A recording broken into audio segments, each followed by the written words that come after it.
two, three. Listen. And welcome to Shoot the Shiitake podcast with me, Father Leo, a Catholic priest on a mission to bring people of all different backgrounds together. Even if we disagree with each other, we gotta be willing to listen to each other as God does with us and as God expects for us to do. And in this podcast, we're not gonna get into the deep and technical things of spirituality or faith, but rather we're gonna find out how to make those deep things practical in our life just by listening to each other. And in this conversation, I'm gonna get into a deep dish discussion. I'll have the chance to listen to Sr Susan Rose Francois, who is a sister of St. Joseph of Peace. And she, prior to becoming a nun, was an elected elections official. So she kind of knows what's going on with the election cycle and can give us a little bit of background and, more importantly, how to deal with the election anxiety that we're going through, not just for the past 4 years, but what we're doing currently. So this is certainly a timely topic, and I hope it's helpful to you. But if you enjoy this conversation, want to support the Shoot the Shiitake show and the Plating Grace movement, simply either donate or, more importantly, and better yet, become part of a member of the Academy. Just go to platinggrace.com, click on Academy, and join one of the tiered memberships, because with your donation of a few dollars every month, you're going to get access to an online community that's going to help you in your faith. You're going to get access to premium content and special perks. So platinggrace.com, join the Academy. But for now, we hope you enjoy this conversation, this deep discussion with former elections official, but now Sister of St. Joseph of Peace, Sr Susan Rose Francois, as we shoot the shiitake. Welcome back to Shoot the Shiitake with me, Father Leo, for a very timely and necessary conversation with Sr Susan Rose Francois. And she is a sister of St. Joseph of Peace, and she's joining me today to talk about elections because we are in the middle of it. As of today, it is November the 6th, and we are in the middle of the craziness. And so, sister, you were at one point an election official. First of all, I know that your parents were in politics, and so you got into it, but what does it take to become an election official? Actually, in my case, it sort of happened by accident. I did intentionally go to work for the city government because I wanted to make a difference in the world. I was raised to know that we have to contribute to our democratic process. So after college, I took the civil service test. And the first job that was offered to me was in the city auditor's office in Portland, Oregon. And it just so happens that they manage city elections. So when my supervisor retired, they hadn't yet hired his replacement. And in the meantime, they had to have a special election for the city of Portland because there was a vacancy in office. And so because I had been interested and because I had helped him, they asked me if I would be willing to step into his shoes and manage that first election. And I loved it. And they eventually made that my full-time position. Okay, and how long did you work in that position? I worked for the city for 11 years, and I was elections officer for 8 years. And so you know what goes on into making an election. And for the past 3 years, we kept hearing about how there was interference with the election from a foreign government. And now there are claims, again, it's November the 6th, so anything can happen at this point. This is going to be a time discussion. But now we're hearing the same thing from the other side about there being some sort of interference. Mm-hmm. Is interference a reality in elections, first of all? So the thing to know is that we do not have a national system of elections. So that's the first base knowledge, that because we're the United States of America, each state has the rights and the responsibility to create a system of free and fair elections to enshrine the constitutional right that we have to vote. So each state is different, but each state has very carefully crafted election laws and procedures. And they have, each state is a little different, but I can speak about, like today I was watching Fox News and I was watching the Secretary of State of Georgia. He is a Republican elected official. And in most states, it's the Secretary of State that is the chief elections officer. But they don't make up the rules. Correct. The legislature decides on the election law. So their role, whether they're a Republican or a Democrat, is to enforce what those rules are. And then it goes down to county election officials, usually, sometimes city election officials who collaborate with them in the management of the actual election itself. Again, they may be a member of a political party, but they are there to protect the democratic process. So is there interference then? So you don't think that there really is opportunities for interference? So what I can tell you is that when I was elections officer, I was involved in many contested races. And this was 15 years ago to 20 years ago in a nonpartisan liberal city. And even there were feelings that there was interference. There were people on the right and people on the left who actually sued me as the city elections officer. I was the named defendant in 5 lawsuits, questioning that there was interference. And in each of those cases, all the parties made their claims. And when it came down to it, and I do think I'm a person of integrity, but I also know that all people that really go into election administration are there because they care about our democracy. So when it came down to it, the courts found in every case that what the law said was supposed to happen to the petitions, to the votes, to everything was what happened. So, but I guess my question is, there's not widespread interference. Then why has there been such talk about it for the past 3 years? Because we have a divided, politicized country. Okay. And because each side thinks that their side is the moral side and the other side is not. Okay. And we are not recognizing that first and foremost, we are American citizens and we have a democratic process that has worked for over 200 years. Sure. Because we believe in the right of the people. We believe in the responsibility of elected officials to count that. Part of the problem, to be quite honest, is our media spin cycle. Oh, well, that's always the case. But so what I want to do is kind of get to the talking points, because these are the things that unfortunately are happening because there is no national system. And, and that's a good thing because we can't evaluate. Yeah, we can't evaluate the one state to be like the other states. But there are some states that do things more effectively than others, it seems. Well, the wrench here is the pandemic. So many states like Arizona have been voting by mail for 2 decades. Yep. The state that I lived in, that I was an elections officer in, was also voting by mail. It was in the transition period while I was there. So voting by mail is tricky when if you have everyone voting by mail, it's easy. But if you have some people voting at the polls and some people voting by mail, it's complicated because you have to make sure before you count a vote, you have to make sure the person hasn't voted yet.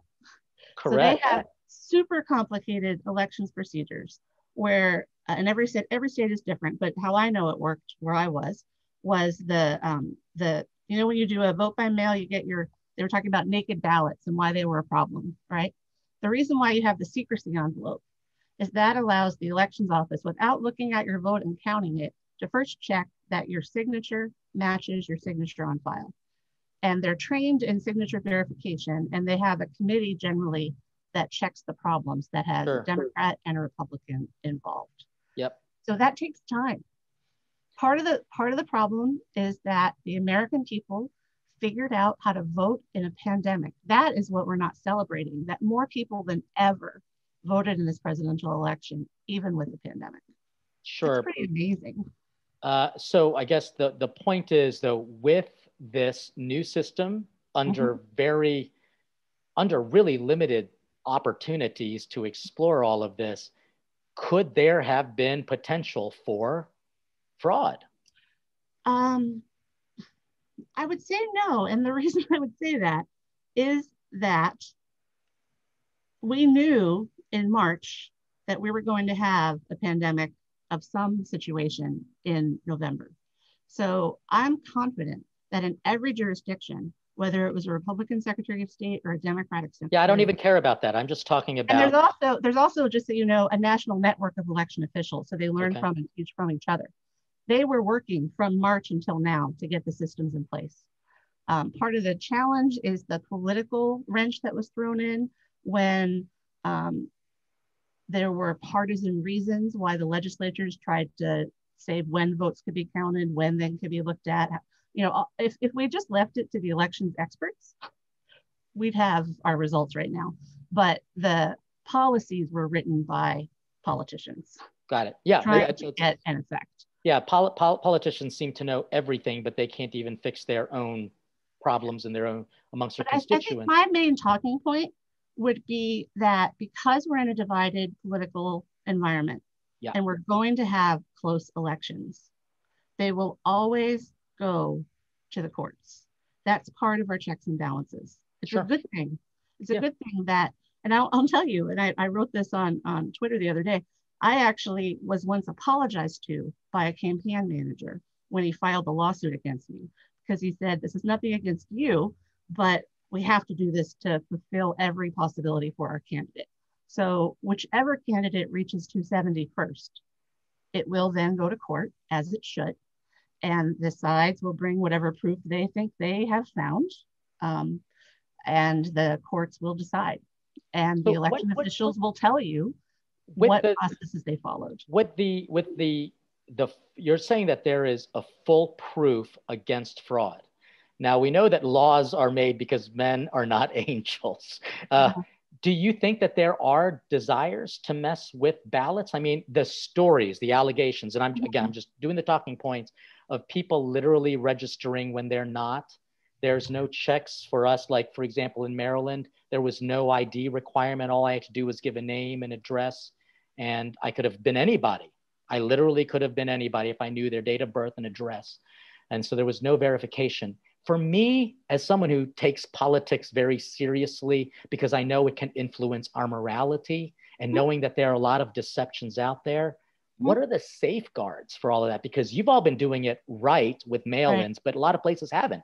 So for example, one safeguard that I know of in a lot of jurisdictions, I don't know if it's in everyone, is that between the day you mail out the ballots and the days ballots are returned, some of those voters will die. I even had a candidate die once during that time period. So most elections offices have a database of death records and of obituaries. And they have some employee whose job is to check before votes are counted that that person is not on that list. So yes, there are deceased persons on the voting rolls because of the delays in, in getting them off. So that is one way. That's just one example. Another would be the question of, my signature doesn't always look like my signature. I don't know about you, but when I sign my credit card statements for the house food that I go buy for our convent, I write a quick little scribble, and I think generationally we have a lot of different signatures.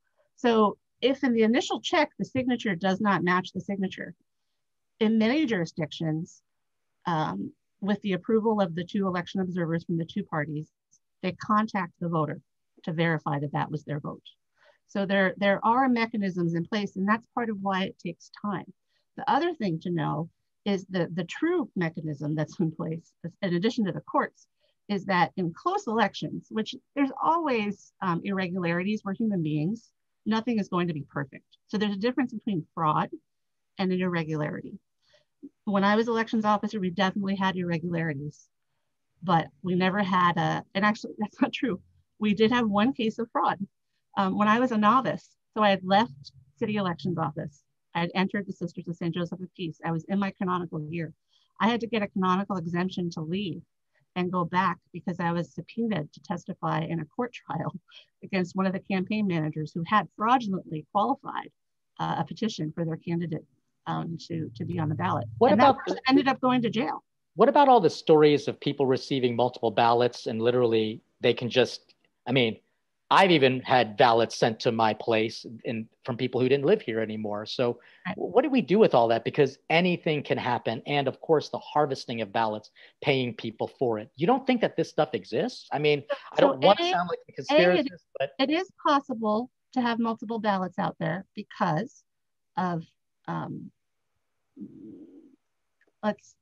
let's say, I don't know why, but let's say there are multiple ballots. What I do know is that when the ballot comes into the elections office, they check to see if that person has already voted. And if they have, they don't get to vote anymore. So like provisional ballots, that's how you can have multiple ballots one way, is they always check because they have state-of-the-art computer systems. Everything is scanned now. It's all digital. Should there They be at know least that some, person hasn't checked. shouldn't there be at least some for federal elections, some sort of federal requirement like ID? I mean, at the very basis, So the an thing is ID. that there are no federal elections. What's happening is, as a New Jersey resident, you as a Maryland resident are electing your electors through the Electoral College. You're not actually electing that. It's complicated. We have states' rights, and so it's not a bad idea to see if I don't know. I'm not an expert in that level of election law, and I'm a little rusty on election law in general. That's all right.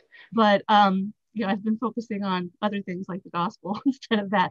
But I do know that laws do change. So, like for example, we used to have requirements in some states to have to take a citizenship test before you could register to vote. Now, that was actually found by the Supreme Court to be a violation of human rights and targeted against people of a certain color or economic class.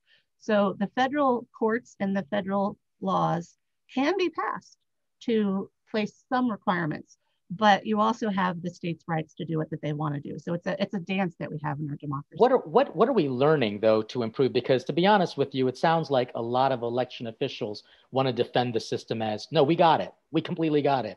But there's always room for improvement. So from just a humble point of view, what would be some of those things that should be improved upon for the future? First of all, there totally is room for improvement. And interesting thing to know about me, I was an elections officer before the Gore, Florida hanging Chad situation in Florida and after. And we learned a lot after that. A lot of things were tightened up. That's where elections officials, I think that's probably where they have so much confidence, because they have been working since 2002 to make sure that whatever the law says they have to do, like let's say the law I have to make sure that you signed, I'm gonna make this up, that you signed in a red pen, okay? Let's say it says instead of black, let's say you have to use a red pen to sign it in. They then will create 5 checklists and have 3 people look at it to make sure that every ballot is signed with the red pen. It really is incredibly boring and bureaucratic. I used to have to go to elections trainings that I had to sign in, I had to sign out, I had to be there, where they would read the law to us that had changed. You had to really get everything filtered. But so I guess a question that I'm asking, I just want to get some concrete, what have we learned, and what then are some recommendations so that we don't run into something like this again? What would be some good ideas? So I personally am a fan of vote by mail. I think the time has come for that. So I think having a hybrid system is always open to delays and confusion. So if people are going to vote, granted we had a pandemic this year, so that's why we did the mass switch to voting by mail. But if that seems to be if people like that experience, and in most states, no matter what their political leaning is, once they do it, people like it, then that would help, because it's when you have these multiple different ways of voting and multiple different deadlines that it gets complicated. Another way might be to have a national commission to look at what are the various deadlines in the various jurisdictions, and is there a way we could align those so that we don't have this confusion for the electorate that I think in Nevada, if they've mailed their ballot by last Tuesday and it comes by next Thursday, it's still counted. But in Pennsylvania, that is today, is the last day. So it's a very confusing situation. And the other thing I think is some education. The vote is not final until the vote is final. So when I said the media is part of the problem, that's what happened in Florida. You know, it's been declared by everybody that the TV stations declared the winner too soon, and it caused other people not to vote. And then you had the hanging chads. Well, that's what's happening right now. People think that on election night, you know who won. And as the elections official, I know that I never knew who won until the day was done that I was officially ordered to turn it in, because you have everybody's vote, if it's legally filled out, needs to be voted. And so you have overseas people who are serving in our military. They have a right to be voted for. So I think if we could start looking at what this is really about. It's not a popularity contest. Oh, for sure. But you never, I want to see, I'm going to throw it out there. What about IDs? Mm-hmm. Why can't that be a requirement? I mean, it is a talking point, but for me, as someone who's trying to look at this and say, I need it for everything else. Why couldn't we do it for something that is so inherently American? So again, I don't know about every jurisdiction, but I do know, keep in mind, this is your government office Yep. that has this record. They have your other government records as well. So I know in many jurisdictions, when they process voter registrations, they cross-check them to make sure that the address is the same, the signature is the same, the date of birth is the same. So they do checks to make sure that there's not identity. No. So again, that would be something that I'm asking, because none of that for me personally. No one asked for anything. I just simply had to sign something, and no one checked. No, but they did check at the elections office. What I'm saying is at the elections office, they cross-check that against their government. So there's a lot more stuff happening than we don't know. Yes. And that's why I think education is important. I think the education should not just be on election night or the 3 election nights that we've had so far. I think we need a lot more civic education and commitment to the process. But something as an ID isn't practical. I don't know. Again, I'm not up to date on election law, but I think any idea is worth looking at. Yeah. But I think to look at it in the heat of the moment is not the time to do it. And that's why so much I'm convinced that a lot will be learned from this, that these elections officials will come together at their conventions, just like they did after 2002. You have not heard about a hanging Chad since then, because they don't use that anymore. Yeah, my nephew's name is Chad too. So it was the funniest thing ever. Now, when it comes to a Catholic, because by gosh, this particular election almost seemed to be who was more in line with the Catholic Church than not. I mean, you saw the debates flying back and forth. And we're not even getting to that, because that's another topic. And I'm glad that we're actually sticking to the point of just the elections. What do we learn from it? How can we improve upon it? But now, what do we as Catholics, especially if your candidate wins or loses, as a religious sister, and as someone who is involved in politics, how do you kind of counsel people for one or the other? So I think, first of all, we can look at what Catholic means, which is universal.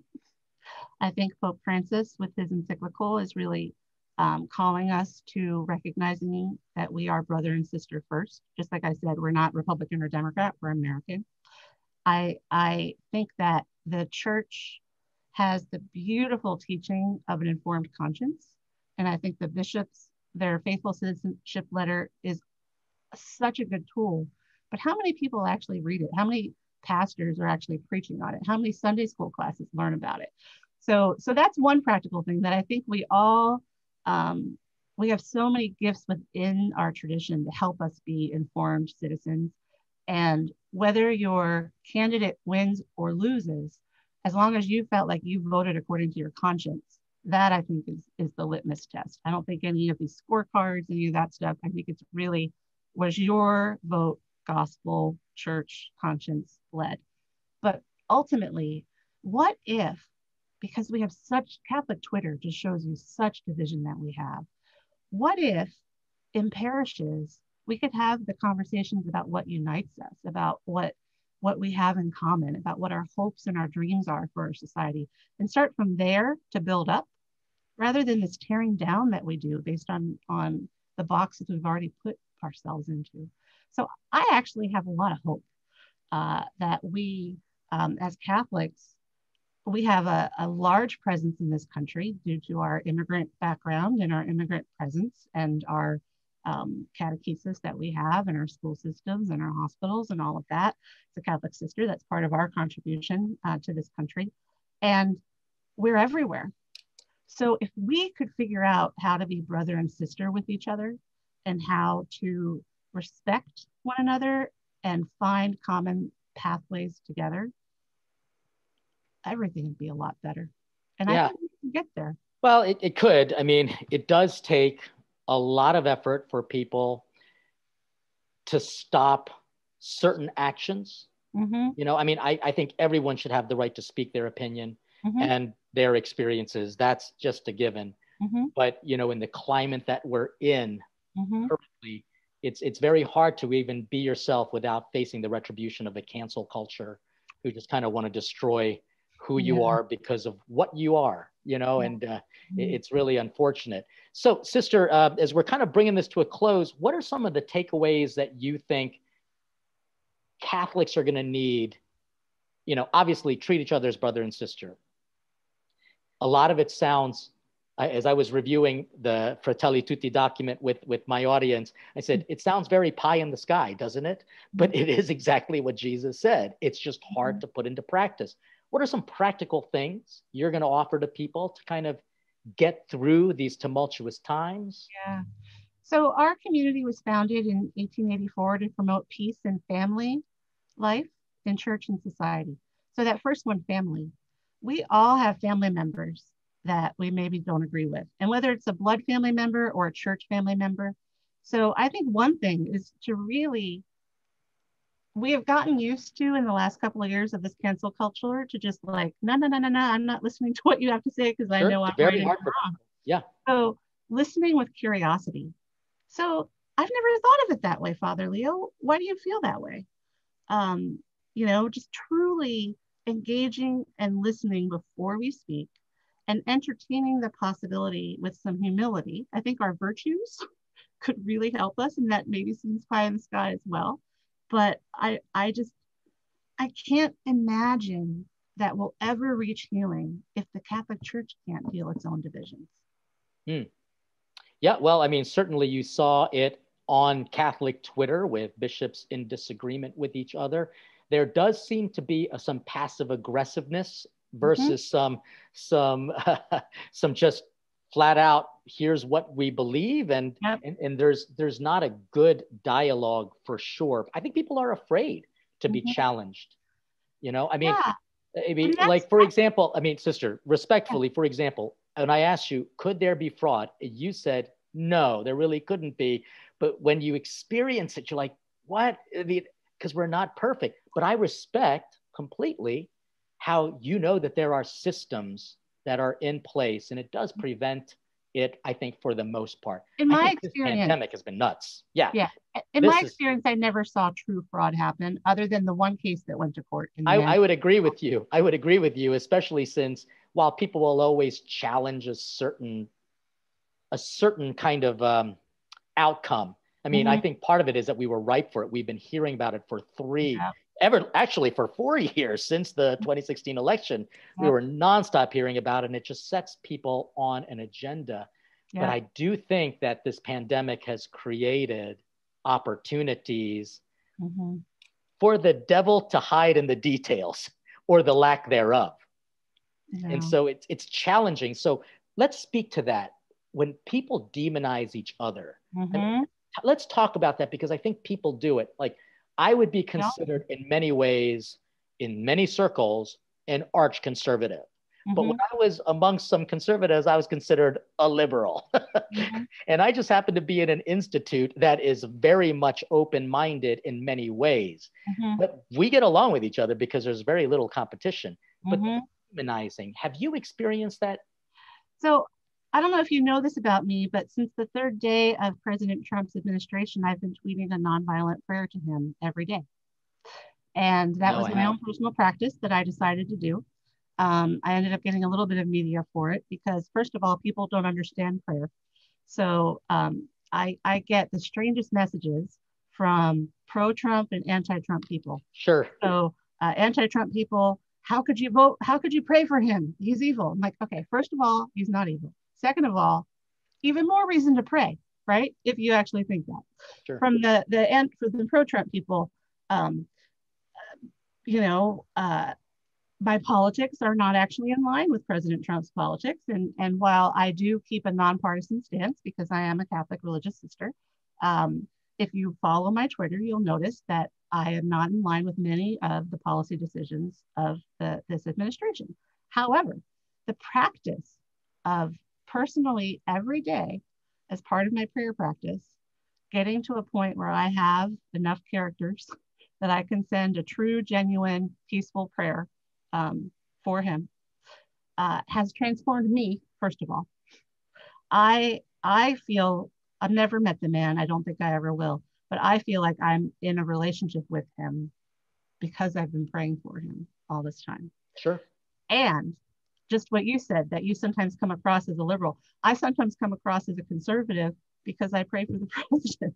Sure. So I love our Catholic faith because it defies all of the political boxes.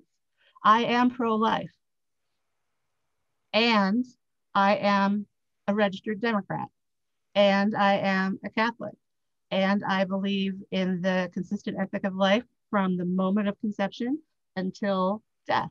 So as equally as I am supportive of pregnant women and against abortion, I am equally supportive of prisoners on death row, of elderly people.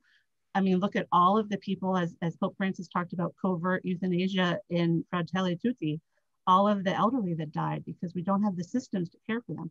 So back to the demonizing question, what has been fascinating is seeing that when I have chosen to see, and this is actually a prayer practice I adapted from two of my sisters who are now in heaven, Sister Johanna and Sister Geraldine, always prayed for the president and the Congress every day, Sure. no matter Absolutely. what political party they were. And that practice for me has changed how I see the world and how I see other people.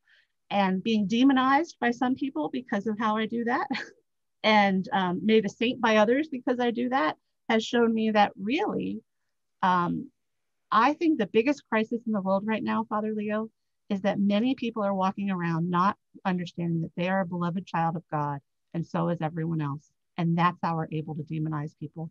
Really, we're probably even demonizing ourselves on some strange level if you look at the pornography addictions and all the other things Sure. happening. Yeah. We treat each other the way we treat ourselves, actually. And that's why Jesus says, I give you a new commandment. Love each other the way I love you. Not because you guys stink at it. You're bad at loving yourself. So let me show you how to do it. Now, I've just a couple little questions left over as we kind of bring this to some sort of summary here. I do think that there is certainly a need for more information. And people who are watching this are probably going to think, well, then just take a position. And what do you say to people when we as Catholic representatives, you can tell your opinion and you can certainly say who you are not voting for because of these reasons. We can't officially endorse a candidate. I've So never, as a sister, people will always know which way you lean. And that's perfectly fine because guess what? Our church is made up of a bunch of people, hodgepodgey. How do you maintain that love when you know people disagree with you on something that has become for them a little bit of a religion? Politics. Yeah, maybe because I come from a political family, and my mom taught me that it's not about the votes, it's not about that, it's about, at the end of the day, can you be proud of how you acted? And so even if you when I was elections officer, there's one quick little story. I was actually, because of the fraud we found, I was demonized in the press and I was named Rogue of the Week. It was 3 months before I left to join the convent. And 2 weeks later, they ran a story with a picture of Sally Field as the flying nun. Said, can you believe this? Rogue of the Week is leaving to enter the convent, as if it's why I did it. But that experience of having been in a scandal where I followed the law, where I did what I thought was best, where we found the fraud, but I did allow it to happen, but we did find it. So yes, fraud can happen, but I believe our system is strong enough to catch it. That was really hard for me, but it was such a beautiful way to come out of my secular career into this religious life, because I have so much compassion now. When I see a political figure or the whole Me Too movement, I can disagree vehemently with the horrible actions of an abuser. And I can pray for the person who did that they may have peace and conversion of heart, and I think for myself, having gone through that experience of a little bit of demonization was a gift from God that has helped me to just take it to Jesus, because he can hold it all. That fascinating conversation with Sister Susan Rose Francois, former election official. Now she is a religious sister of the Sisters of St. Joseph of Peace, which is something we so desperately need. Yes, final question before I let you go, Sister. Sure. What can I do as a Catholic priest? We don't know each other. I've never met you. You've never met me. But what can I do to be of help to you? I think just do what you're doing and be a presence of wisdom and prudence and kindness in all that you do. And that will help me because I'll do that too. And we'll all we'll be part of it. Some days it's easier than others, and with certain people, because in full disclosure, ladies and gentlemen, we met on Twitter because I saw what looked like someone filling in ballots, and she actually tweeted and says, no, that's actually an official process. If some ballots aren't able to be read, they will redo it accordingly, and there will be both a Republican and Democrat there to oversee it. I mean, I did not even get into the question of why would they put up boards so that people can't see into something like that. But you know what? That's something that is beyond my pay grade. And right now, you might have an opinion. Go ahead. Let me ask you that opinion. Why would people put up placards so that people can't see inside? Because there are certain parts of the vote counting process that are secret and sacred to protect your identity. And so it could have been that what they were processing right there were people's names and addresses and signatures and dates of birth. And people had taken out, I heard the Secretary of State say, they had taken out their phones to video that. So then those people's private information would have been fraudulently shared. So, ladies and gentlemen, you can hear there are reasons for all of this. I don't know if there is a conspiracy to destroy the nation. I think that our country is stronger than these things. We are, and we are certainly weakened right now because of the division. But I think that there is certainly going to be a takeaway. And when we come back, I'm going to give you my carryout order. What did I learn after having a discussion with someone from Twitter? And she's one of the few people that actually accepted the invitation. I've had many people throw hate my way. I would ask them if they would like to have conversation about their opinions, and they would either just slam me or try to report me, or they would just not be civil in this conversation. You can see that is the takeaway. We need to be civil with each other at a bare minimum. There you got it, ladies and gentlemen. When I come back, I'm going to give you my carryout order. I want to thank Sister Susan Rose Francois of the Sisters of St. Joseph of Peace, and we'll be back with my carryout order in just a moment.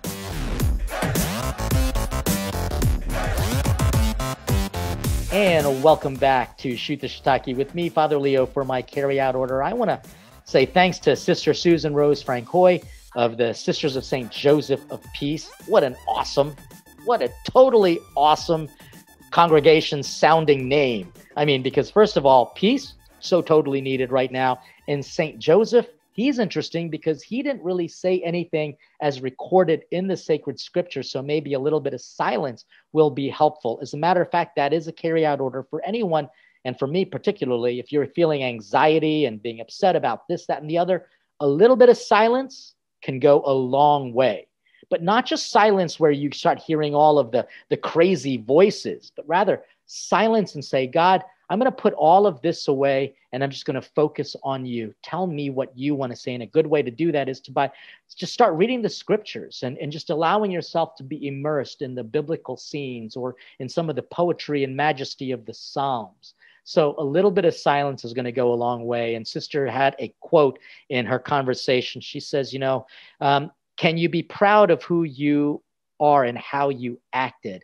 That was because she grew up in a very political family, and she was able to, even though she might be leaning one way or the other, she knows that she has to be authentic to herself. She has to form her conscience, but she also has to ask herself, am I proud of how I acted? And let's admit, there are going to be people on both sides of the aisle who should not be proud of how they're acting.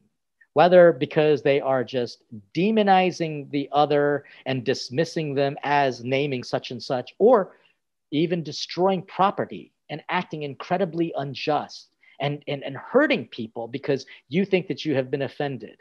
These are actions that are not to be proud of. Yeah, will you be able to kind of voice your opinions online? Yeah, and even be a little sarcastic and maybe even a little poignant in the way you address it? You're allowed to. But ultimately, at the end of the day, are you proud of that? And unfortunately, some people have such deformed consciences that they don't know how to actually be proud of good things. And instead, they become proud of bad things. But ultimately, my greatest carryout order from this is that there is a system. It is, albeit far from perfect, completely imperfect. And I was grateful that she was actually willing to say that fraud does happen on whatever scale. It could happen because we are open to a system right now that is in flux. We are under a pandemic and we are hearing stuff from officials, and there's a lot of confusion. The media is not helping in any way. For sure, the media isn't helping. But ultimately, we have a system, and it's not perfect, but it's one that has lasted through good times and in bad. And if you remember from the 2002 predictions of hanging chads and whatnot, they improved upon it. Maybe this complete screw up is going to lead to something better and more sane. And you, me, we have a responsibility to have faith that even though we are being tested right now, we are one nation under God. But here's my greatest carryout order. We will never be a successful country without God. So if you are in a party that is literally trying to get rid of God actively, then you need to not vote for that person anymore and pray that your party, because you might be a lifelong whatever, you need to pray for your party to raise up good leaders for a country that we believe was intended to be a good force in our world. Those are my carryout orders. I certainly hope that this was helpful to you. I want to thank again our special guest, Sister Susan Rose Francois of the Sisters of St. Joseph, for her time and for sharing with us her experiences. Pretty powerful. I'm going to make sure that I say a prayer for her and ask for her to pray for us, and hope that you enjoyed this show. And if you did, make sure that you support us by becoming a tiered member of Plating Grace, the Academy, and there you get access to premium content, special perks, but more importantly, become part of a community that is trying to bring about conversions one conversation at a time. And between now and the next time we shoot the shiitake, stay hungry for God.